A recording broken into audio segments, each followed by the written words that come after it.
All right, hello everyone. We are here for an on-the-road review of the brand new Cannondale SuperSix Evo4 Lab71.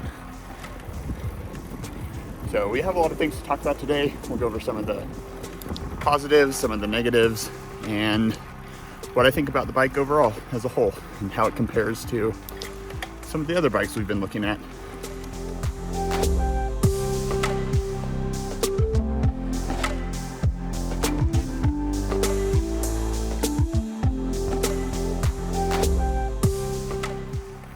All right, first things first, let's start out with ride feel.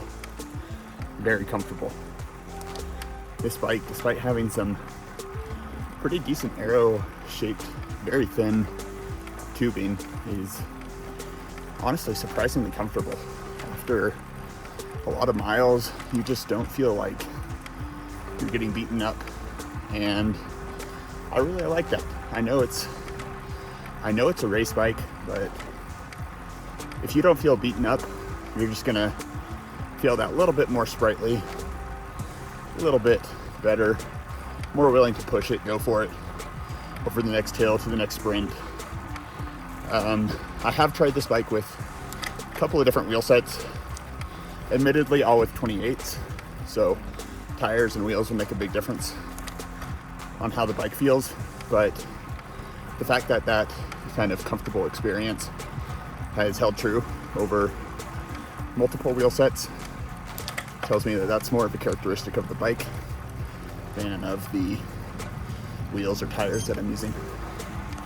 All right, let's pull over up here so I can talk to you guys without breathing hard. You can hear what I have to say. So let's start out with the weight, something easy to measure.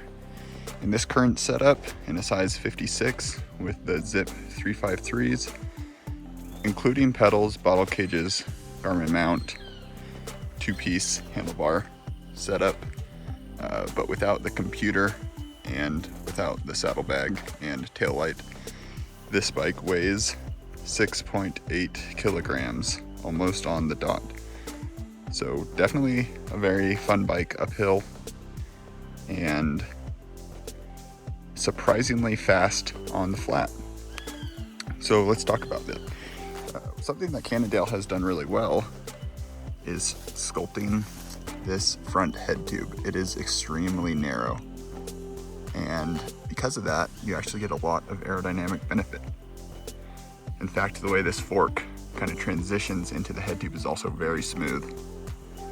The forks themselves are not too thick, but they do taper up towards the top and get a little bit thicker there as they transition into the head tube and the down tube. So that was one of the things that surprised me most about this bike, was the speed of it on the flat road. Honestly, it felt very similar to an Aero bike, which I was not expecting. Let's talk about this seat post. Super thin, looks really good. Love the look of this bike a lot. But let's talk about how it feels going uphill. When you're seated, it's stiff in all the right places, and you feel like you get that little lurch of acceleration when you're going uphill or changing speed, changing gear over a gradient. Now, that changes when you get out of the saddle. So when you're climbing out of the saddle and getting some lateral side-to-side movement, the bike is not as stiff, and you start to get a little bit of flex. And I've been going back and forth on this. Sometimes it feels almost like you get a little bit of spring in your step, like the bike is propelling you forward. And other times it just feels a little bit dead and a little bit too flexible or almost squishy.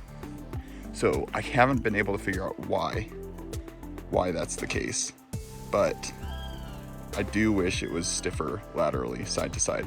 Forward to back when you're on the seat, no issues. Has all the stiffness you want, but I do wish that it was a little bit stiffer laterally.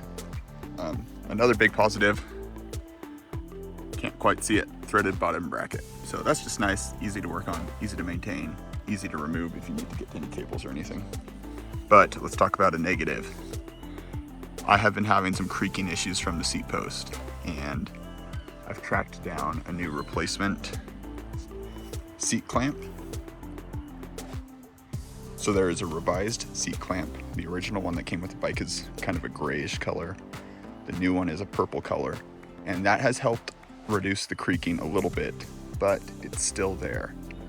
And I'm not loving that the sound coming from the seat post. It's just annoying.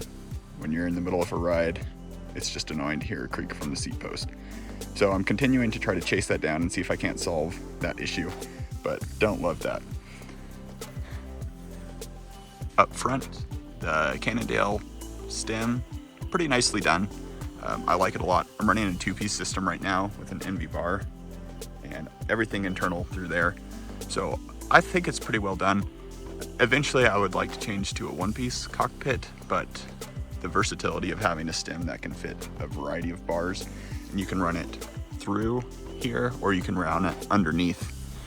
So you can fit a lot of different types of handlebars and get the correct fit for your bike before you purchase a 1-piece handlebar and stem. We're kind of down here in the bottom bracket area. Something I don't love, there's a lot of holes in the frame. They're covered up with the rubber plugs, but you have a hole there, hole back there, hole there, hole up here, and then another hole in the top of the seat post right in there. So a lot of holes. I don't think they're all necessary. Honestly, on a high-end race bike, you know what, this bike came out this year, 2023. We don't need this cover anymore. We don't need this port for the Cannondale Smart Sense, whatever mumbo jumbo they have. It's just not necessary. Get rid of it, lose a little bit of weight, stiffen it up a little bit. It's a race bike. It's meant to be raced. It's not meant to be an all-day endurance bike. But that does lead me to a positive about this geometry. Very comfortable geometry, fits a lot of people. Slightly higher head tube really makes it accessible. But the nice thing is it's not actually that much higher of a head tube. You can still slam that stem, you can get a long reach. It's just a very good geometry, and it feels like that going downhill.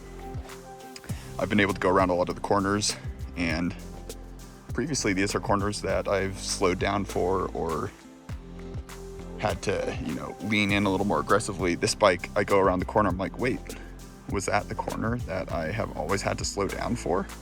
That I just went around at full speed. So the handling is really dialed.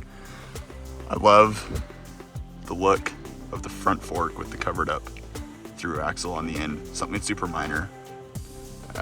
I do wish, however, you know what, I'm perfectly fine with it not being covered on the rear axle to allow easier derailleur hanger replacement swaps, and that is something Cannondale has fixed on this iteration.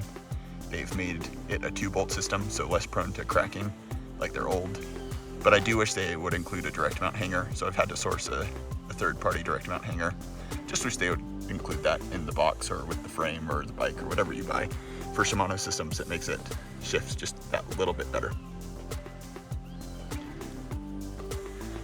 Overall, I have really loved this bike, but those issues with the lateral stiffness and the seat post creaking, extremely frustrating.